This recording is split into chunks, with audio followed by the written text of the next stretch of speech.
Hello everyone, welcome to our channel Vidya Mahasagar. हम complex analysis book second for third year BSc fifth sem के लिए पढ़ रहे थे। ये हमारा आखिरी चैप्टर है इस बुक का। इसके बाद ये कॉम्प्लेक्स एनालिसिस ख़त्म हो जाएगी। आधा कॉम्प्लेक्स एनालिसिस का बेसिक जो है वो पढ़ा चुके हैं, तो जिन्होंने नहीं देखी वो वीडियोज़ हो जाके देख लें। आज हम कुछ आगे का टॉपिक पढ़ेंगे, कॉम्प्लेक्स का जो लास्ट चैप्टर है उसका। आज हम पढ़ेंगे evaluate the following integrals by Cauchy's. ठीक है, इससे पहले हमने नॉर्मल इंटीग्रेशंस करे। इस बार इंटीग्रेशन को कॉची रेसिड्यू थ्योरम से सॉल्व करने की कोशिश करेंगे। ठीक है, तो इन क्वेश्चंस में क्या करते हैं, जैसे क्वेश्चन दिया है integration 1 + z upon z 2 - z dz where c is the circle z=1। इससे पहले हमने क्वेश्चंस किए हुए हैं ऐसे, वो अलग तरीके से थे। अब हम इन क्वेश्चंस को इस तरीके से भी कर सकते हैं जैसे मैं अभी बताऊंगी। और अगर एग्जाम में ऐसा क्वेश्चन आया तो आप दोनों मेथड से सॉल्व कर सकते हैं, अनटिल एंड अनलेस उसमें दिया ना हो कि आपको कॉची रेसिड्यू थ्योरम से सॉल्व करना है। अगर ऐसा कुछ नहीं दिया है और नॉर्मल ये क्वेश्चन दिया है तो आप दोनों मेथड में से कोई भी मेथड लगा सकते हैं जो आपको ईजी लगे। ठीक है, सबसे पहले हमें पता है कि mod z = 1 का मतलब क्या होता है, z यानी कि mod z 1 यानी कि इसका रेडियस कितना है 1 और सेंटर पे है 0, ऐसा ही होता है। तो हम यहाँ पे सर्कल ड्रॉ करेंगे। ठीक है, ये है, ये 0 पे है और ये 1,0 और -1,0 पे। ठीक है, अब हम क्या करते हैं, सबसे पहले इसके पोल्स निकालते हैं। पोल्स कैसे निकालते हैं आपको पिछली वीडियोज में आपको बताया होगा। पोल्स नीचे वाले टर्म को जब हम 0 के इक्वल रख देते हैं तो हमारे पोल्स निकल जाते हैं। ठीक है, z = 2 और ये पोल है, is a pole of order 1, order 1 के पोल हैं। क्यों? क्योंकि इसकी पावर में 1 है और ये पोल है ऑर्डर 1 का, ये भी ऑर्डर 1 का पोल है। जब ऑर्डर 1 के पोल होते हैं तो हम डायरेक्ट क्या करते हैं, रेसिड्यू लगाते हैं। तो रेसिड्यू, अब हमें पता है कि रेसिड्यू z = 0 पे इसे क्या दिखाना है हमें, वो एनालिटिक दिखाना है। क्यों? क्योंकि हमारा ये 0 कर के अंदर लाई कर रहा है। तो हम क्या लिखेंगे, कॉची रेसिड्यू z = 0 पे हमें ये निकालना है। ठीक है, और hence z = 0 lies inside the curve. ठीक है, इनसाइड द कर्व। जब हम ऑर्डर 1 के लिए रेसिड्यू निकालते हैं तो क्या करते हैं, z = 0 तो क्या हो जाता है z - 0 और ये जो ऊपर वाली टर्म है ये ऐसी रहेगी। नीचे वाली टर्म को हम कैसे तोड़ सकते हैं, z - 0 और होगा z का z ही रहेगा, क्योंकि हम क्या कर रहे हैं, z वाले टर्म को कैंसिल कर रहे हैं क्योंकि हम 0 पे निकालने हैं। ये गड़बड़ होगी बहुत ज़्यादा, ये z - 0 होगा और ये 2 - z। ठीक है, ये एज इट इज कर दिया। z - 0 और z - 0 कैंसिल हो जाएगा। ठीक है, और यहाँ पे हमने लिमिट के लिए z टेंस टू 0 तो 1 + z अपॉन 2 - z बचेगा। z की जगह 0 रखेंगे तो कितना बचेगा 1/2। रेसिड्यू z = 0 पे कितना आ गया 1/2। अब हम करेंगे by using Cauchy residue theorem. Cauchy residue theorem आपको पढ़ा दी, बहुत इंपॉर्टेंट एग्जाम में आ सकती है, तो उसे भी देख लेना।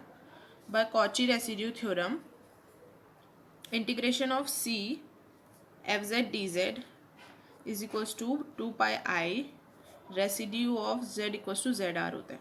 ठीक है, यहाँ पे हमने z = कितने के लिए निकाला है 0 के लिए, और z = 0 की वैल्यू कितनी आई थी हमारी 1/2, तो ये कितना आ गया πi। हमने आंसर निकाल दिया, हमें यही निकालना था आंसर है। हमने क्या किया इन क्वेश्चंस में हमने क्या किया, इंटीग्रेशन दिया हुआ है, पोल्स को 0 किया, 0 के इक्वल करा, पोल्स निकाले, देखा कौन सा लाई कर रहा है कर्व के अंदर, उसके लिए रेसिड्यू निकाला। रेसिड्यू निकाल के जो वैल्यू आई उसे कॉची रेसिड्यू थ्योरम में रख के आंसर निकाल दिया। ठीक है, जो मेथड इजी लगे क्वेश्चन पेपर में वो सॉल्व करना, जब तक क्वेश्चन में दिया ना हो कि कॉची रेसिड्यू थ्योरम से निकालो। ठीक है, तो अब नेक्स्ट क्वेश्चन करते हैं इसी से रिलेटेड। अब नेक्स्ट क्वेश्चन क्या दिया है, integration of 4 - 3z upon z z - 1 z - 2 dz where c is a circle z = 3/2। ठीक है, सर्कल की इक्वेशन दी हुई है, इससे क्या हो रहा है, सर्कल ड्रॉ कर लेंगे। तो करते हैं, अगर z इक्वल्स टू 3/2 दिया है तो इसका रेडियस 3/2 होगा और सेंटर पे होगा सेंटर 0,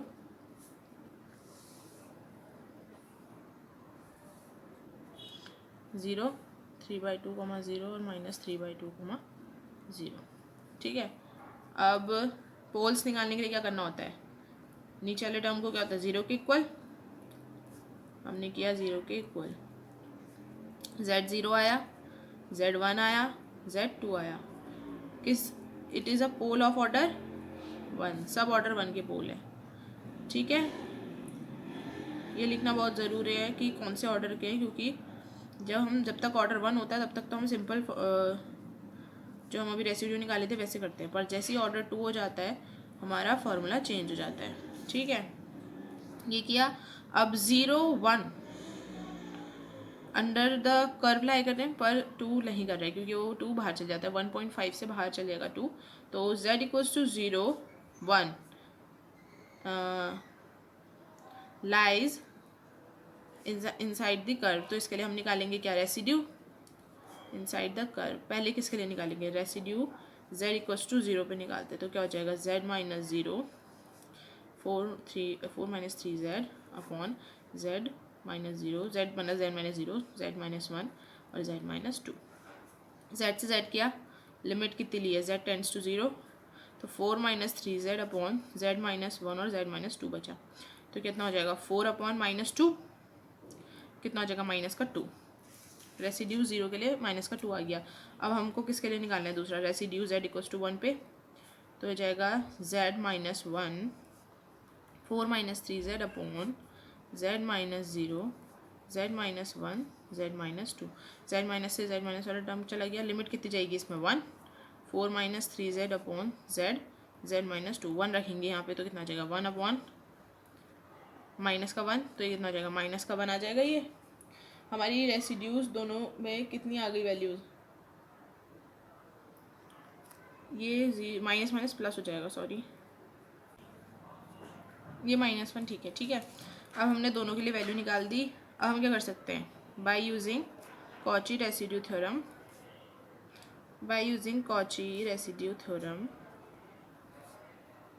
जो हमने दोनों रेसिड्यू निकाले उनको ऐड कर सकते हैं यहाँ पे। fz dz equals to 2πi residue z equals to 0 plus residue z equals to 1। ठीक है, 2πi 0 के लिए कितना है 2, इसके लिए कितना है 1, तो हो जाएगा ना 2πi। ये हमारा क्या है, फाइनल आंसर।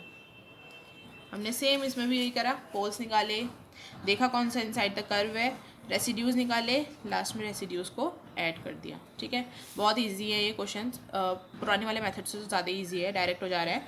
ठीक है, तो अब हम एक और क्वेश्चन करते हैं ताकि और क्लियर हो। क्वेश्चन क्या है, integration 12z minus 7 z minus 1 का whole square 2z plus 3 where c is this circle z equals mod z equals to 2। ठीक है, इसके लिए क्या होगा, रेडियस 2, सेंटर 0। तो डायग्राम ड्रॉ कर लेते हैं, इजी है, डायरेक्ट 2, 0, 0, 0 और ये -2, 0 पे बनेगा सर्कल। ठीक है, ये हमारा सर्कल बन गया। अब हमें क्या निकालने, पोल्स। सबसे पहले हम पोल्स ही निकालते हैं। तो z माइनस 1 और 2z प्लस 3 को 0 के इक्वल रखेंगे, तो z इक्वल्स टू 1 आ जाएगा। ये ऑर्डर कितने का होगा, पोल ऑफ ऑर्डर 2, क्योंकि इसकी होल पावर 2 है। ठीक है, अब 2 के लिए फॉर्मूला चेंज हो जाता है, यह आ जाएगा -3/2 इज़ अ पोल ऑफ, इसका कितना है पोल, इसका ऑर्डर 1 का है क्योंकि इसकी पावर में 1 है। अब हमें देखना है ये दोनों सर्कल के अंदर लाई करते नहीं करते हैं, 1 भी लाई कर रहा है, ये 1.5 हो जाएगा, ये भी लाई कर रहा है। तो हम क्या निकालेंगे, सबसे पहले लिखेंगे 1 -3, 2 लाइज इनसाइड दी कर्व। ठीक है, ये कर्व के इनसाइड लाई कर रहे हैं। तो हम किसके लिए रेसिड्यू निकालते हैं, सबसे पहले रेसिड्यू निकालेंगे 1 के लिए। अब देखिए यहाँ पे ऑर्डर 2 है, तो यहाँ पे फॉर्मूला क्या हो जाता है, चेंज हो जाता है। फॉर्मूला होता है 5zm पावर में सॉरी m-1 अपॉन m-1 का फैक्टोरियल। ठीक है, अब इसमें जो 5z होता है, 5z वो होता है जैसे हम अभी 1 पे निकाल रहे हैं, यानी कि किस पे, z-1 का होल स्क्वायर पे। ये देखिए z-1 का होल स्क्वायर पे जो बचा हुआ टर्म होगा ना वो zm बन जाएगा, जैसे 12z-7 अपॉन 2z+3, ये zm बन जाएगा। अब इसमें m क्या है, m जो है z-1 की होल पावर है 2, यानी कि किस ऑर्डर का है वो, तो ये जाएगा 5 2 - 1। अब हम किस पे निकाल लें, 1 पे, तो 1 हो जाएगा m-1 यानी कि 2 - 1 का फैक्टोरियल। ये बचेगा 5-1 अपॉन 1 फैक्टोरियल। अब ये 5-1 मतलब इस 5z का जो है हमें डेरिवेटिव निकालना है। ठीक है, तो हम इसका डेरिवेटिव निकालते हैं। कितना हो जाएगा, पहले अपर लिमिट को 12 2z+3 माइनस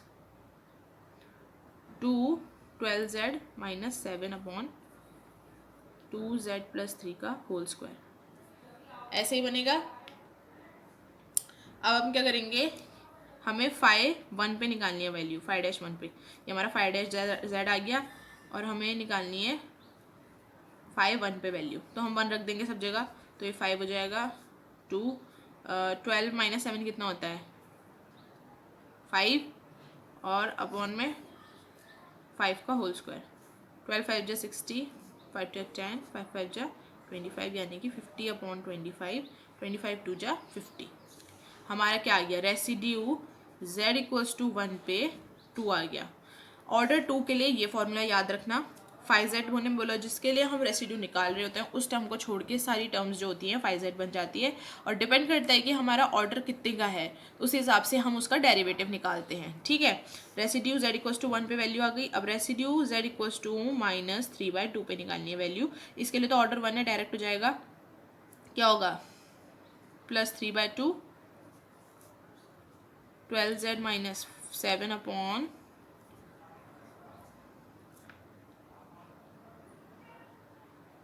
z-1 का होल स्क्वायर। अब देखो हमें बनाना है z+3/2, 2 कॉमन ले लेते हैं, z+3/2 कर देते हैं ऐसे। ठीक है, ये कैंसिल हो गया। हमें किसके लिए लिमिट कितनी रखनी है, z=-3/2, तो 12z-7 अपॉन z-1 का होल स्क्वायर इंटू 2। ठीक है, अब क्या करना है, वैल्यू रखनी है, 12 into -3/2 -7 upon z minus plus हो जाएगा 3/2 का होल, नहीं सॉरी क्या कर रही हूँ मैं, 3/2 -1 इंटू 2, 2 6 12, 18 और 7 कितना हो जाएगा, -18 -7, -18 -7, और ये कितना जाएगा 3 - 2, 1/2 इंटू 2, ये तो कैंसिल हो गया, ये कितना हो जाएगा माइनस का, अच्छा ये माइनस का 3/2 -1 है, तो ये माइनस का 5/2 हो जाएगा, यानी कि 5 5 जो 25/4, यानी कि 2 2 जा और 7 14 15, 25 अपॉन 25 इंटू 2 यहाँ आ जाएगा, तो ये माइनस का 2 बन जाएगा। अच्छा सॉरी, ये माइनस का 2 बन जाएगा, यहाँ पे -3/2 -1 का होल स्क्वायर था, तो ये -5/2 का होल स्क्वायर हो जाएगा, तो ये कितना बचेगा 25/4 इंटू 2, 2 से 2 गया, यहाँ पे 2 बचेगा, ये 2 ऊपर चले जाएगा, 25 अपॉन 25 ये कैंसिल हो जाएंगे, माइनस का 2 बचेगा। अब क्या करेंगे, by using Cauchy residue theorem,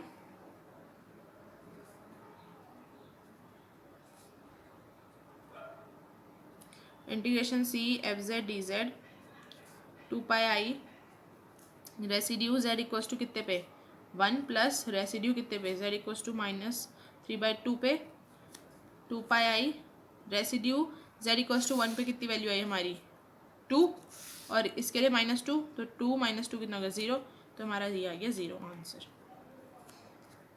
ठीक है, इसमें भी हमने क्या करा, पोल्स निकाले। ऑर्डर 2 का फॉर्मूला याद रखना, ये होता है, इंपॉर्टेंट है बहुत ज़्यादा। ठीक है, और ये f(z) की वैल्यू, सॉरी 5z की वैल्यू याद रखना, जिस पे रेसिड्यू निकालने उसके अलावा सब आएगा उस पर, उसके बाद उसका डेरिवेटिव डिपेंड करता है कि हमारा m कितना है। उसके बाद हमने रेसिड्यू निकाला, कॉची रेसिड्यू थ्योरम पे पुट करा, हमारा आंसर आ गया। ठीक है, आज के लिए इतना काफ़ी है। ये तरीके से या फिर जो पुराना तरीका है उनमें से कोई भी आप चूज़ कर सकते हो। फिर से कहूँगी, जब तक का पेपर में ना दिया होगी आपको कॉची रेसिड्यू थ्योरम से प्रूव करना है ये क्वेश्चन, ठीक है। तो मिलते हैं नेक्स्ट वीडियो में। Till then take care, good bye, see you. और इसकी पीडीएफ आपको टेलीग्राम में मिल जाएगी। अगर आप विद्या महासागर टेलीग्राम पे सर्च करेंगे तो आप वहाँ ज्वाइन हो सकते हैं। और अगर अभी रिसेंटली ज्वाइन हो रहे हैं उसके बाद भी आपको सारी पीडीएफ मिल सकती है, सारी पीडीएफ मतलब सारे चैप्टर्स, सारी वीडियोज़ की, ठीक है।